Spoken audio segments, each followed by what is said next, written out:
Que s'est-il passé ce soir du 8 avril lorsque le jeune John, âgé de 16 ans, a reçu en pleine poitrine un coup de couteau accidentel dans sa chambre d'hôtel à Rome? Difficile encore aujourd'hui de connaître les circonstances exactes de ce drame qui s'est déroulé durant un voyage d'études. Mais l'enquête se poursuit. Hier, le tribunal des mineurs a entendu un des enseignants arriver dans la chambre peu après les faits. Véronique Fontana, bonsoir. Bonsoir. Vous êtes l'avocate de la famille de John. Alors comment s'est passée cette audience hier? Qu'est-ce qu'il en est ressorti?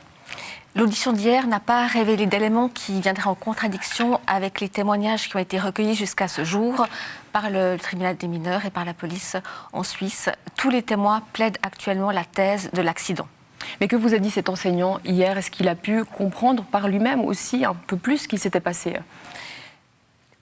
Malheureusement, il n'a pas assisté directement aux faits. Il a apporté des éléments au sujet des circonstances, comment s'est passé le voyage d'études avant le drame, l'entente entre les différents camarades. Mais à ce jour, nous ne savons toujours pas exactement ce qui s'est passé. Est-ce que vous avez malgré tout le sentiment aujourd'hui d'en savoir un peu plus, d'avoir quelques hypothèses sur comment s'est déroulé ce drame? Alors, il ne faut pas oublier qu'en Suisse, nous n'avons qu'une partie du dossier. Nous avons les témoignages des camarades de classe et de l'enseignant, mais il y a encore d'autres témoins qui vont être entendus dans le cadre de cette affaire. Tous les éléments forensiques, donc l'analyse des traces sur place et le rapport d'expertise, l'autopsie, tous ces éléments-là sont dans le dossier à Rome. Donc nous n'avons pas encore eu accès à ce dossier. Comment expliquer ce retard justement pour l'envoi de ce dossier?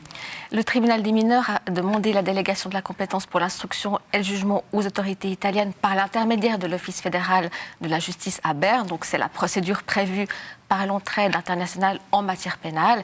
Et à ce jour, les autorités italiennes ne se sont pas déterminées. Alors, on a des contacts avec les autorités italiennes. Moi, comme avocate suisse, je peux agir directement en Italie. J'ai des contacts avec le procureur qui m'a dit qu'elle était en train de faire la synthèse des différents éléments recueillis et qu'elle allait me tenir très rapidement informé du résultat de l'enquête. En revanche, le tribunal des mineurs, lui, doit passer par l'Office fédéral de la justice. Il ne peut pas avoir de contact direct avec les autorités italiennes.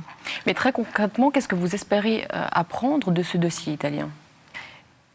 Pouvoir mettre en balance les témoignages recueillis ici, en Suisse, avec les éléments de preuve, les indices et tout ce qui s'est passé, surtout le rapport d'autopsie, pour qu'on puisse comprendre ce qui s'est passé à ce stade. Aujourd'hui, nous ne pouvons formuler que des hypothèses. Une fois que nous aurons le dossier de l'Italie et que nous pourrons avoir un seul dossier ici en Suisse, on pourra enfin avancer.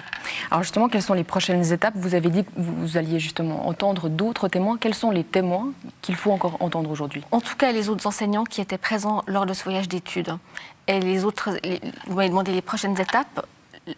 Les déterminations des autorités italiennes qui vont être interpellées par l'Office fédéral de la justice à Berne et qui doivent dire si elles acceptent de transmettre le dossier pour la suite de l'instruction et le jugement aux autorités suisses. Parce qu'il faut bien imaginer qu'on n'a aucun moyen de contraindre les personnes qui sont... Tous les protagonistes sont en Suisse. Si elles sont convoquées par les autorités italiennes, elles ne sont pas obligées de se déplacer en Italie. Donc ce serait plus logique que l'audience de jugement, si elle a lieu, ait lieu en Suisse.